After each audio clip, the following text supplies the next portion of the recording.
गुरुवर आपसे करीबी बना रखी हैं। दूर होकर भी गुरुवर आपसे करीबी बना रखी हैं। आज भी अपने दिल में तस्वीर आपकी बना रखी हैं। आज भी अपने दिल में तस्वीर आपकी बना रखी हैं। रास्ते अनेक होते हुए भी मंजिल एक बना रखी है। रास्ते अनेक होते हुए भी मंजिल एक बना रखी है। आपके प्यार से ही गुरुवर अपनी कुछ पहचान बना रखी है, अपनी कुछ पहचान बना रखी है। बोले आचार्य भगवान गुरुदेव विराग सागर जी महामनिराज की।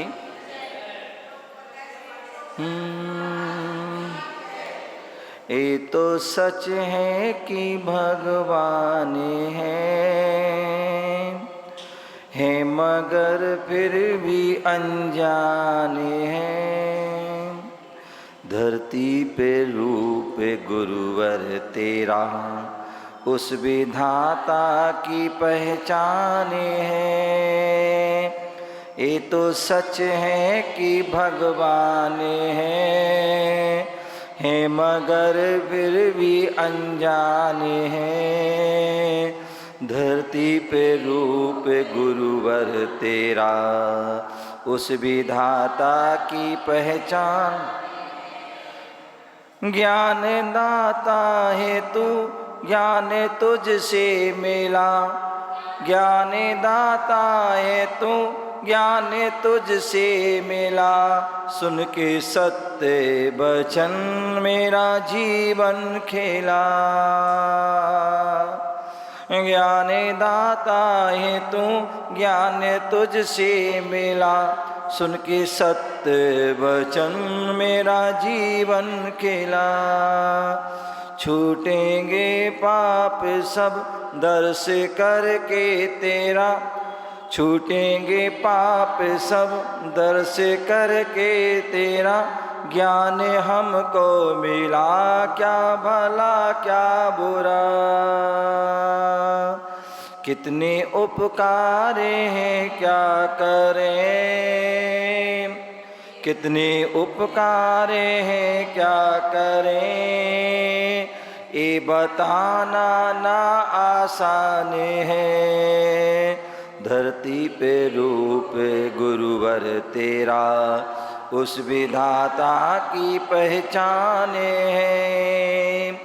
ये तो सच है कि भगवान है मगर फिर भी अनजाने हैं। धरती पे रूप गुरुवर तेरा उस विधाता की पहचान है। तेरे दर्शन कर में ऐसा छाया प्रभु।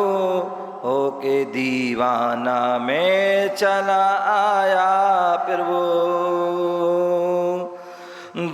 तेरे दर्शन कर में ऐसा छाया प्रभु। होके दीवाना में चला आया प्रभु। प्रभु के द्वार में मिलता ज्ञान विमल। प्रभु के द्वार में मिलता ज्ञान विमल। रोते आने वाला हंसता जाए हर पल। प्रभु के द्वार में मिलता ज्ञान विमल। रोते आने वाला हंसता जाए हर पल। समता के रूप में है गुरु। समता के रूप में है गुरु। आपसे पाया वरदान है। समता के रूप में है गुरु। आपसे पाया वरदान है। धरती पे रूप गुरुवर तेरा उस विधाता की पहचान है। ये तो सच है कि भगवान है मगर फिर भी अनजाने हैं। तू सलामत रहो दुनिया है जब तलक, तू सलामत रहे दुनिया है जब तलक, एक पल न रह सके हम तुमसे अलग।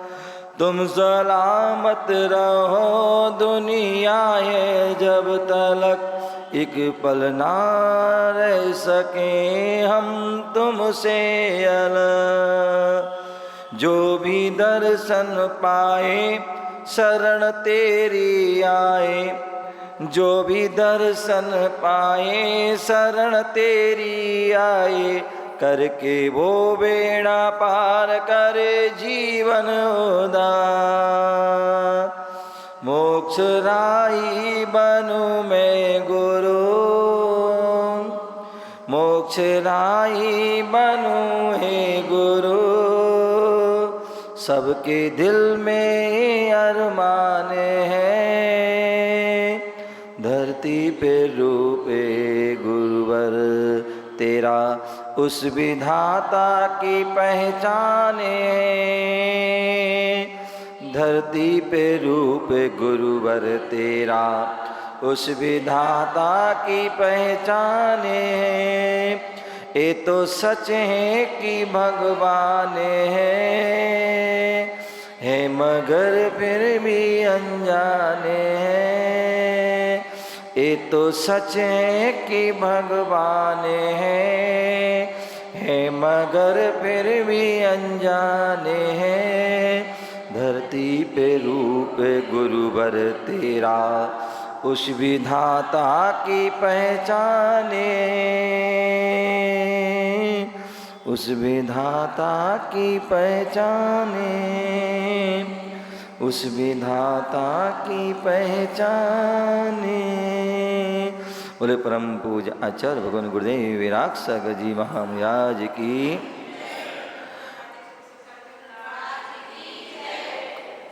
हम भगवान महावीर स्वामी के काल में रह रहे हैं। भगवान महावीर स्वामी कैसे थे, क्या उनके अंदर विशेषता थी, उन सब के लिए जानने के लिए हमारे पास समय नहीं है कि हम इतना डिटेल में पूरा महावीर पुराण पढ़ सकें। तो संक्षेप में 4 पंक्तियों के माध्यम से महावीर कैसे थे वो आपके लिए बता रहे हैं, उसको ध्यान से सुनेंगे। और कैसे हम भी महावीर बन सकते हैं उसके लिए कहा है, जो पर पीड़ा को अपना कर नयन का नीर बनते हैं, जो पर पीड़ा को अपना कर नयन का नीर बनते हैं। है कुछ ही जो द्रौपदी के बदन का चीर बनते हैं, है कुछ ही जो द्रौपदी के बदन का चीर बनते हैं। जहाँ को जीत करके तुम सिकंदर बन तो जाओगे, जहाँ को जीत करके तुम सिकंदर बन तो जाओगे। जो खुद को जीत लेते हैं वही महावीर बनते हैं, जो खुद को जीत लेते हैं वही महावीर बनते हैं, जो खुद को जीत लेते हैं वही महावीर बनते। बोले भगवान महावीर स्वामी की। बोले दुनिया में बहुत से साधु हैं, दुनिया में बहुत से साधु हैं, लेकिन जैन साधु का, जैन गुरुओं का कोई मुकाबला नहीं है। जो जैन मुनियों की जो साधना होती, तपस्या होती है, उसके आगे सभी जो है बौने पड़ जाते हैं, छोटे हो जाते हैं। पूरे विश्व में जो है सबसे उत्कृष्ट, विश्व की सबसे कठोर तपस्या है तो वो जैन मुनि की तपस्या होती है। कैसे होते वो जैन मुनि? यदि जैन मुनि के बारे में यदि कहा जाए तो कहते कहते जो है समय निकलता जाएगा, लेकिन जो है वह उनकी विशेषता जो है पूरी नहीं हो पाएंगी। ऐसे उन महान गुरुओं के लिए 4 पंक्तियों में जो है कहा जाता है कि जैन साधु कैसे होते, जैन मुनि क्या होते हैं। तो उसके लिए 4 पंक्तियों में किसी ने कहा है, उठे ऊंचा कोई कितना भी अंबर हो नहीं सकता। कितना भी ऊंचा हो जाए, अंबर आकाश नहीं हो सकता। उठे ऊंचा कोई कितना भी अंबर हो नहीं सकता। बड़े आकार पर कतरा समुंदर हो नहीं सकता। बड़े आकार पर कतरा समुंदर हो नहीं सकता। दहकती आग में तपता दमकता तन है कुंदन सा।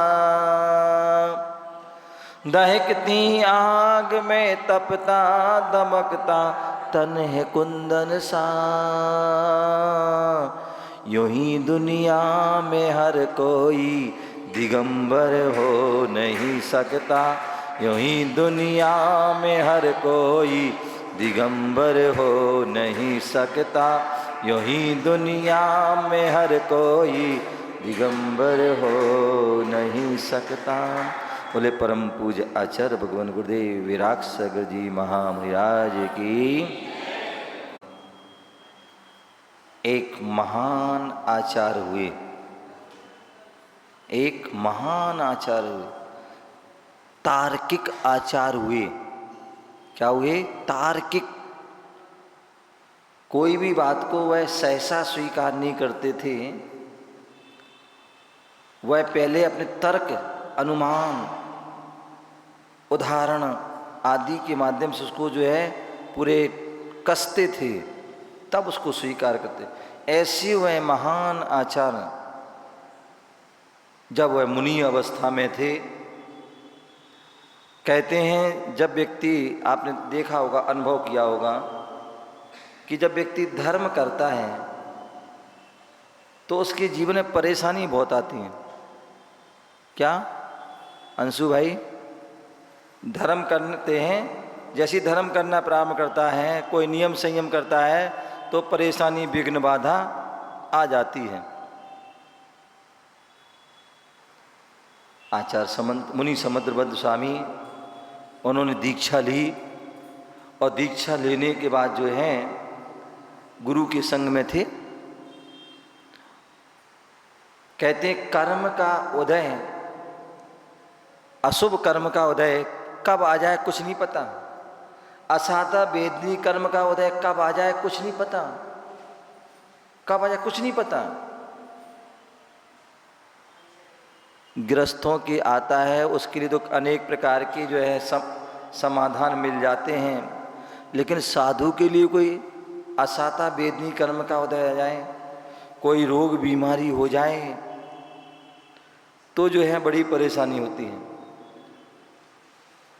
और जब जिसका कोई इलाज ही ना हो तो उसके लिए तो फिर साधु के पास एक ही होता है, सल्लेखना समाधि।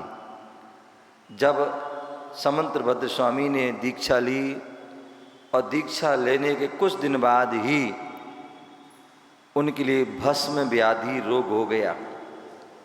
क्या हो गया? भस्म व्याधि रोग हो गया। भस्म व्याधि रोग का मतलब क्या होता है? कितना भी खा ले तो उसको भूख लगती है। ये आनंद है ना, ये जो 2022 में मेरे पास हिसार में था, बोले महाराज बहुत भूख लगती है। मैंने कहा ठीक है, खाना खा ले, खाया करे, सुबह खाओ, शाम को खाओ, दोपहर में खाओ। बोले वो तो बहुत खाते हैं, हम बहुत खाते हैं, लेकिन फिर भी लगती है। मैंने कहा फिर तो फिर लगता है तुझे फिर कुछ भस्म व्याधि रोग हो गया तुझे। तो मैंने कहा फिर तो तुम माल खा, फिर गरिष्ठ भोजन कर। क्या कर? गरिष्ठ। तो इसने खूब काजू, किशमिश, बादाम, अखरोट, देहधन खूब जो है खाना प्रारंभ कर दिए। तो क्या हुआ, एक समय तक खूब खाया इसने और उसके बाद फिर धीरे धीरे